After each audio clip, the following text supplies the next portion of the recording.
So tomorrow I'm going to try to get up early and give the conflict assistance person a call to see if she's available to meet tomorrow or whenever. Because I've got to get this. I've got to get my wrist X-rayed, and I've got to have medical care. The bending over to shovel the snow, I guess the blood rushing down to my head and me staying bent over and doing it over and over again for hours on end really pissed off the cancer in the dental plate. So can't see it very well, but my whole, that's swollen. That's not fat. That's soft. That doesn't hurt. This is swollen. The whole thing. And I don't know if you barely see that there too. So all those lymph nodes are all pissed off and swollen. That and trudging through that snow caused another rupture. So one thing I was thinking about in watching all this Eric Adams stuff, Adams and Trump share the same defense attorneys, whether they're on the record or not.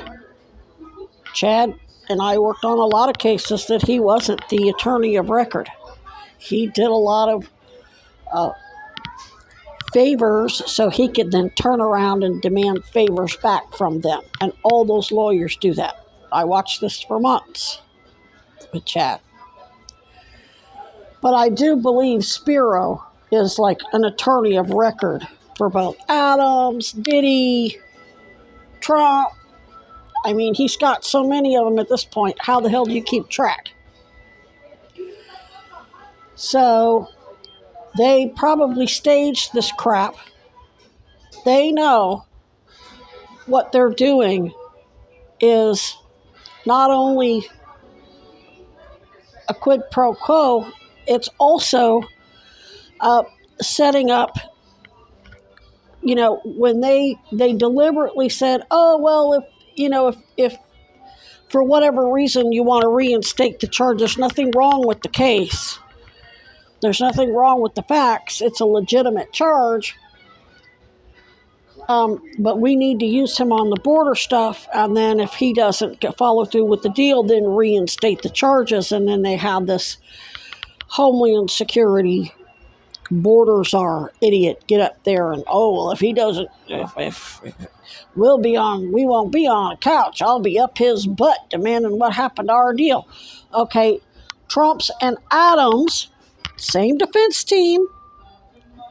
Let's say they reinstate, they say, okay, we're going to have, they assign a new whoever at DOJ, SDNY, and say, go in and reinstate the charges. They already know they're going to use all that as grounds for dismissal under Brady.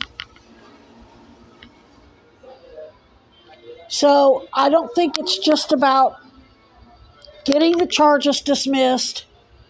Of course, Trump is involved in this racketeering with Adams. Adams was historically a Republican. Trump's historically a Democrat. It's reuniparty. Cuomo's one of Trump's New York real estate attorneys.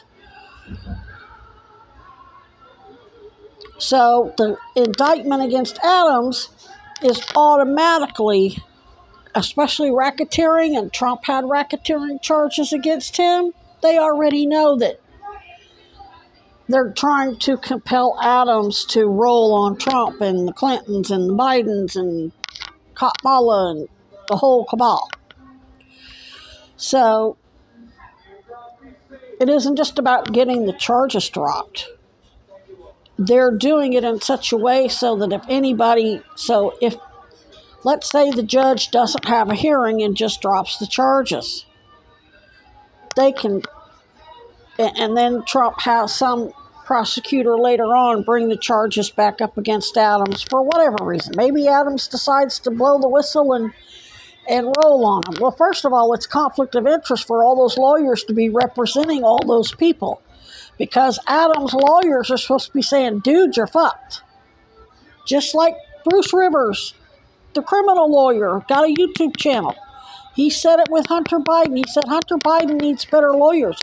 He needs lawyers to tell him he's fucked so he can make a deal in his best interest, in Hunter Biden's best interest. Trump and Adams having the same lawyers is not in Adams' best interest. It's not in Trump's best interest. It's not in Kamala. They all need their own lawyers to work out a deal to roll on everybody else. Adams should have lawyers saying, take a fucking deal. Cooperate. Roll on Trump. Roll on the Clintons. Roll on Biden. Roll on everybody. Save yourself. They're supposed to be advocating for their client staunchly, and they can't. They're getting all these lawyers doing all this stupid shit, these big shit shows with assholes at DHS, and swearing out all these affidavits and getting all of these people, all these prosecutors to resign. They're screwing all of their clients. They're not serving any of their clients' best interests. And that goes for Cuomo too. So that's what some things don't translate well. The governing dynamics of a situation, I can't always know that what I put in writing is going to translate through the sentences in two-dimensional, text. That's why I did this video, so I can kind of put things in perspective. And this is why Chad used me on cases, because I could see what he was doing, what they were doing, and what the next move everybody was going to make, and do the contingency planning for each move after that and after that. Like Bobby Fischer, who can sit down and win a chess game. As soon as the opponent makes their first move, he already knew every move he was going to make after that. It's called contingency planning. And my brain does it rapidly, because I'm not looking at the bullshit. I'm not distracted by the bullshit, for the most part. Sometimes I am. This is something I can't control. This pain is so bad, you can't eat, you can't function, you can't do anything. My head is literally, my whole head hurts. My vision is blurred. I cannot function like this. I can't help anybody in this amount of pain. And when I can't really use my right arm very well, this finger, I can barely, I can move it like that, but I can't move it any further. See how I can do this? I can't do that with this finger anymore, or very, very little. And only because I got it wrapped. If I didn't have it wrapped, I would be in a lot of pain. My thumb, I can only use so much. So, and then when I'm shoveling snow, if I hit something, that impact sends pain. Oh my God, it just hurts so freaking bad. So, yeah, I'm Special Forces badass. I get it. I've got to be able to fight despite my injuries. But the cancer pain is, when it's kicking, it's so bad that you're literally sitting on the edge of your bed, shaking back and forth, doing this, holding your mouth, and all you want to do is scream.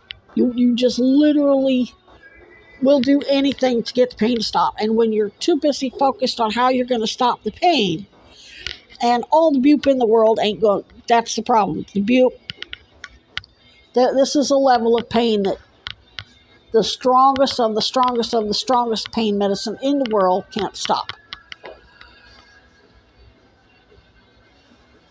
So I'm having to rinse my mouth out, and I've got tumors, tiny little tumors, growing on the side of my gums now.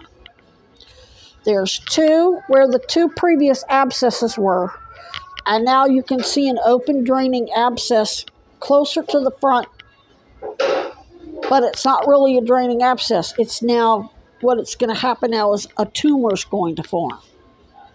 And I have little white dots all over my mouth. My mouth is discolored. All of the roof of my mouth isn't nice and pretty and pink.